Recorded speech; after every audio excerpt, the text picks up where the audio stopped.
Muito bem.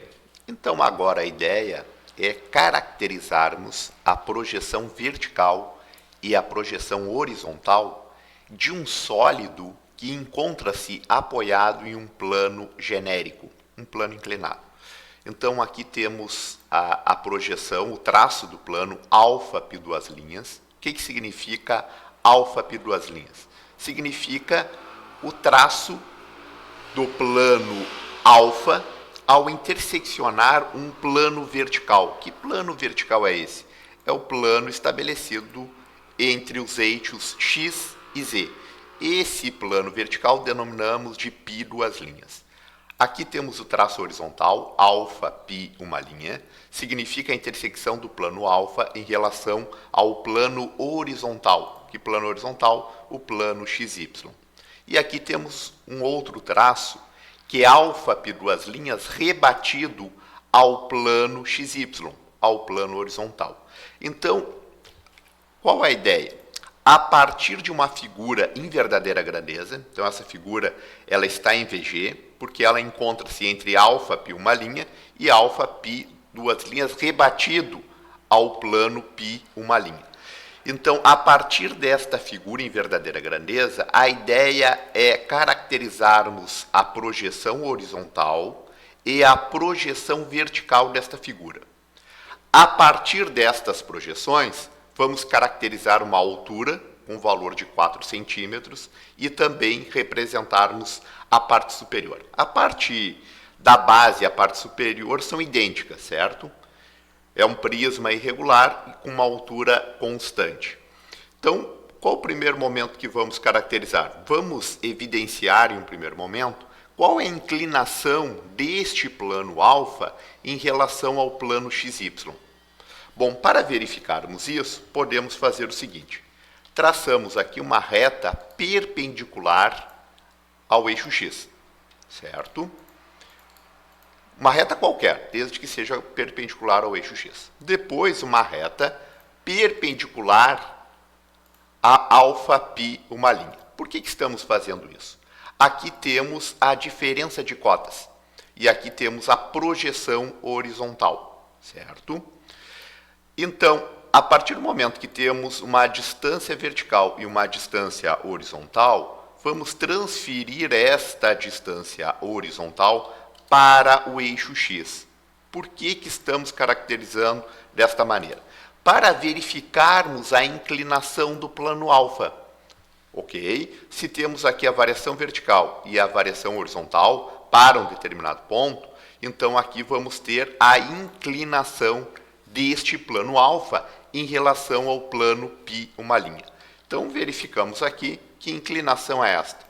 O plano tem uma inclinação de 55 graus, certo? Então aqui poderíamos traçar qualquer reta em qualquer ponto, desde que seja perpendicular ao eixo x e perpendicular a alfa π uma linha. Então transferimos com o compasso para ficar um ângulo de 90 graus e com isso determinamos a inclinação do plano. Bom, esta inclinação será bastante útil a partir do momento que vamos caracterizar um alçamento, ou seja, transferir esta figura que se encontra rebatida em VG para um plano horizontal. Para isso, temos que saber a inclinação no qual esta figura está contida. Então, marcamos um determinado ponto, pode ser o ponto D, e uma perpendicular em relação a alfa π uma linha. Esse alfa π uma linha significa uma horizontal de cota zero, ok? Então, aqui podemos estender esta linha. Esta é uma linha de chamada, ou seja, o ponto D que encontra-se rebatido e o ponto D que encontra-se projetado, obrigatoriamente, vai ficar sobre esta linha de chamada, certo? Então, vamos fazer o alçamento, que é o oposto do rebatimento. Então, ponta seca do compasso nesta intersecção e a abertura até o ponto D, ok? Agora, como vamos verificar a posição deste ponto D projetado? Vamos verificar através da inclinação do plano, porque o plano tem a sua inclinação constante. Então, vamos rebater esta linha que é perpendicular à horizontal. Além de ser uma linha de chamada, ela vai servir também como uma reta de maior declividade do plano projetada. Então, a partir desta reta de maior declive, podemos estabelecer aqui uma inclinação de 55 graus, certo? É como se rebatêssemos essa reta de maior declive lateralmente. Por que estamos fazendo isso? Para interseccionar a circunferência. A partir do momento que interseccionamos a circunferência, traçamos uma perpendicular à reta de maior declive. Ou seja, o ponto D projetado obrigatoriamente vai ser este ponto daqui, certo? Então aqui temos a projeção do ponto D. Basta lembrarmos como era o rebatimento. No rebatimento tínhamos o ponto D, a projeção do ponto D, com seu respectivo valor de cota, marcarmos uma perpendicular à charneira, que é alfa π uma linha, uma paralela à charneira com a diferença de cotas, e tínhamos o triângulo de rebatimento. Ponta seca do compasso aqui, abertura até o valor da hipotenusa, e tínhamos do ponto D projetado ao ponto D rebatido. Bom, esta inclinação estabelecida, ela é constante, certo? Então, podemos obter todos os outros pontos projetados a partir desta inclinação. Então, aqui vamos verificar o ponto E. Da mesma maneira, uma perpendicular a alfa π uma linha. Utilizamos a abertura do compasso deste ponto de intersecção até o ponto E. E a partir disso, vamos marcar, transferir esta reta daqui, ou seja, para ficar no centro correspondente desta circunferência, e vamos estender, prolongar até a intersecção. A partir do momento que temos a intersecção, deste ponto marcamos uma perpendicular a esta reta, que é a reta de maior declividade, certo? Então, utilizamos a ponta seca do compasso aqui, a abertura até o ponto E, e depois disso utilizamos esta mesma inclinação. Então, o ponto E projetado, então aqui temos a representação do ponto D, e aqui vamos caracterizar a representação do ponto E. Com isso, já temos a representação de um segmento, o segmento DE. Esse segmento DE encontra-se aqui projetado, então podemos já deixar marcado, deste ponto até este, temos a representação da projeção DE. Bom, depois aqui, mesmo processo, queremos verificar o ponto A, da mesma forma, né? Uma perpendicular, desta perpendicular, utilizamos aqui a abertura do compasso, transferimos uma paralela, que é a mesma inclinação, até esta linha de chamada.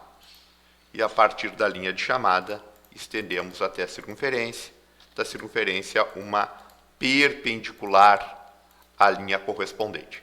Então, neste caso daqui, vamos ter o ponto A. Então, aqui temos a projeção do ponto A.